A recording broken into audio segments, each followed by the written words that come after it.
Bismillah ar-Rahman ar-Rahim, Assalamu alaikum wa rahmatullah. Il y a 3 conditions à respecter pour que Allah subhanahu wa ta'ala accepte le repentir. Il est donc très important pour nous de se rappeler ces conditions et surtout de se rappeler de quelle manière nous devons faire cela afin que nous puissions espérer qu'Allah subhanahu wa ta'ala accepte notre repentir.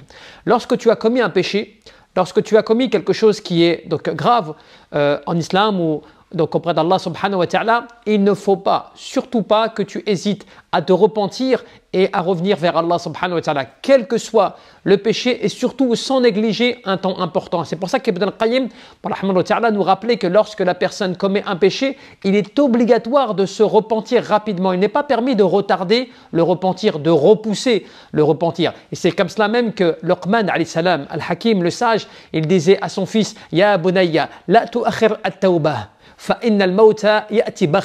Ne retarde pas, ô mon fils, le repentir, car certes la mort vient de manière soudaine. Donc il est important pour le croyant, lorsqu'il commet un péché, lorsqu'il commet un méfait, de se précipiter au repentir. Cela fait aussi partie des bonnes œuvres et c'est comme cela que Allah Jalla fi'ala nous rappelle « Sabiqu ila maghfaratin min rabbikum » Accourez au pardon de votre Seigneur. Donc cela veut dire, soyez parmi ceux qui se motivent, se poussent à pouvoir aller vers le repentir.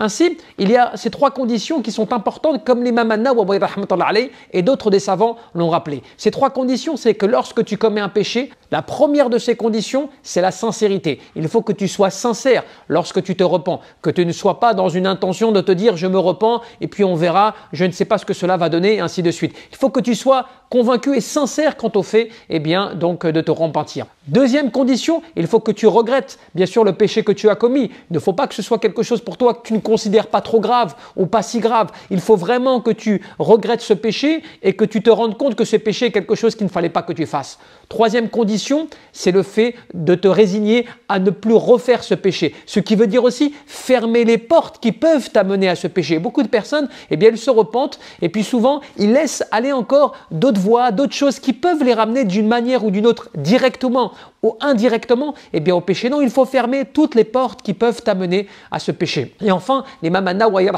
te dit qu'il y a une possibilité d'une 4e condition, et cela, c'est lorsque c'est un péché qui a donc causé du tort à une tierce personne, à une autre personne. Dans ce cas-là, si c'est par exemple une médisance, ou une calomnie, ou un vol, ou un acte dont la personne pourrait en vouloir à celui qui lui a commis cela, c'est d'aller vers cette personne, de rectifier cette personne, de lui demander compensation ou bien de lui demander le pardon afin que cela soit retiré. Donc c'est une des conditions. Et l'imam an-Nawawi nous rappelle bien, ainsi que l'ensemble des ulama, qu'il est important que le croyant se rappelle que si l'une de ces conditions n'est pas respectée, le repentir malheureusement pourrait être rejeté. Donc il faut espérer, il faut être sincère, il faut agir en respectant ces conditions afin qu'Allah subhanahu wa ta'ala accepte notre repentir. Rappelez-vous lorsqu'Allah Jalla fi'ala nous dit « Tubu ila Allahi tawbatan nasuha » Repentez-vous sincèrement à Allah azza wa jal.